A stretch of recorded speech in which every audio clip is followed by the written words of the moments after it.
Colocar um CEO interino parece ser a jogada mais segura quando a liderança de uma empresa muda de repente, né? Mas será que essa é realmente a solução ou é um problema disfarçado? É isso que a gente vai analisar agora. Vamos direto ao ponto. Imagina a cena. O principal executivo da empresa foi embora. Do nada. O que acontece?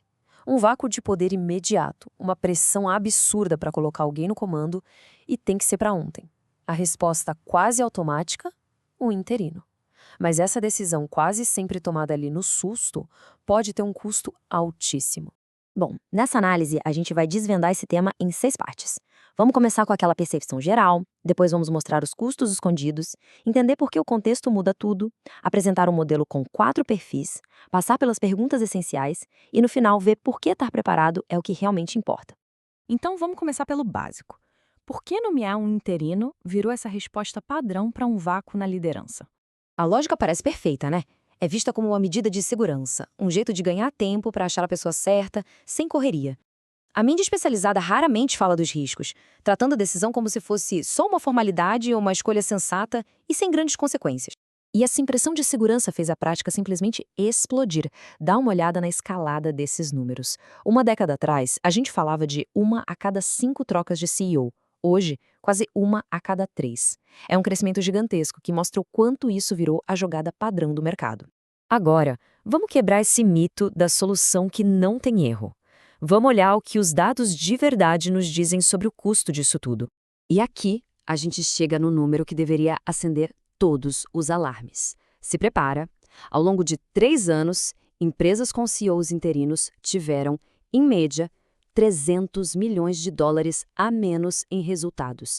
É isso mesmo, menos 300 milhões. É um impacto financeiro brutal. Mas de onde vem todo esse prejuízo? Pensa num efeito dominó. Primeiro, a estratégia da empresa congela, e isso cria um vácuo de poder. Imediatamente, os talentos mais importantes ficam inseguros e começam a pular fora do barco. O mercado percebe, claro, e os investidores reagem mal. E o próprio interino, muitas vezes de olho na vaga definitiva, foca em vitórias de curto prazo, sacrificando o futuro da empresa. É uma cascata de problemas. Então quer dizer que nomear o interino é sempre uma péssima ideia? Não, não é bem assim. É aqui que a análise dá uma virada. O problema não é o interino em si, mas a falta de sintonia entre o perfil do líder e o momento da empresa. Então, como é que se lê a situação? O conselho precisa se fazer 2 perguntas, com total honestidade. Primeira, a saída foi forçada, foi uma decisão do conselho ou foi voluntária? E a segunda, a empresa está em crise, com desempenho caindo, ou está estável, saudável?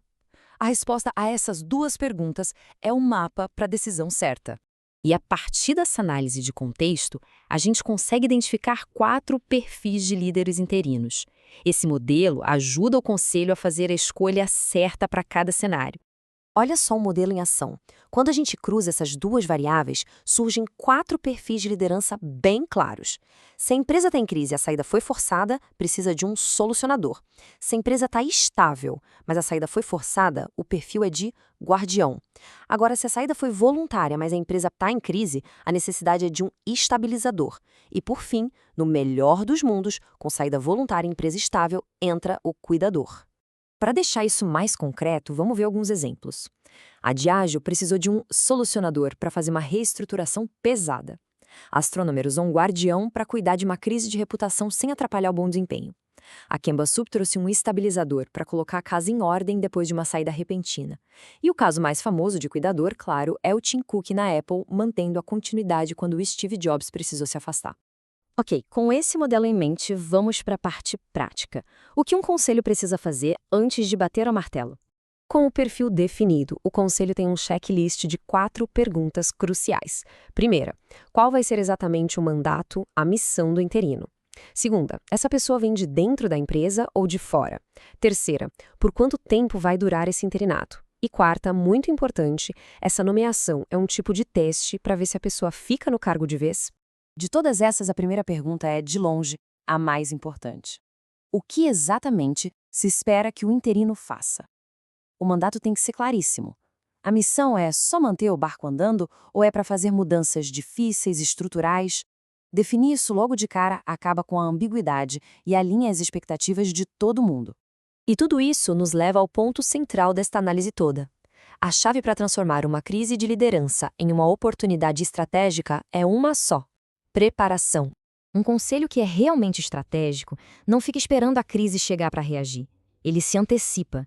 Isso significa avaliar o tempo todo se a empresa está pronta para uma sucessão, mapear cenários, ter protocolos de emergência prontos e alinhar toda a comunicação para agir com rapidez e clareza. No fim das contas, o ponto crucial é este. O sucesso numa transição de liderança interina não acontece por sorte. Conselhos que levam o planejamento a sério conseguem usar esse período para estabilizar a empresa ou até mesmo para transformá-la para melhor.